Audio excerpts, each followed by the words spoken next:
And speaking of weather, we're tracking the tropics right now, and a system in the Atlantic is likely to develop into a tropical depression. Next, weather chief meteorologist and hurricane specialist Ivan Cabrera is keeping tabs on it. What's going on, Ivan? Yes, the same one we talked about yesterday, right? It still has that 80%. But we'll go through here and check in on the others. Well, there's only one other one now coming off the continent of Africa there, east of the Cabo Verde Islands, about 40% chance of developing. Reason we're not paying too much attention to this is whatever happens to it is going to go up and curve out. So it's not going to be a threat to land here. As we check in on this one here, I mean, it looks impressive, right? If you're looking at it just from the thunderstorm perspective. And remember, the thunderstorms have to wrap around an area of circulation, a low pressure. That's how we get the depression. Right now, it's just these elongated thunderstorms. It does not look good, and I'll show you why in a second. But this is, again, not a cone, just an area where, if the system does develop, this has the best potential for it to do so. And by the time we get into the end here, we could be looking at a tropical depression. Again, we talked about this yesterday. The dust ahead of it, that's going to be a problem for it.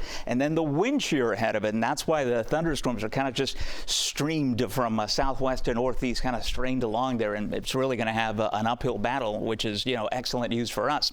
Once it does try to get going, this is as far as the trajectory, what our models are thinking, right? And so this jet stream potential here towards the end of the weekend, heading into the weekend, would likely drive it out to sea, which would not be good for our friends in Bermuda. But for the rest of, obviously, the islands here and mainland U.S., not set in stone, but this could be what takes it up to the north, and you can already see those curves beginning to materialize there on some of the models. We'll keep you posted on this, but really no immediate threat to the U.S. right now, and no hurricane heading into September.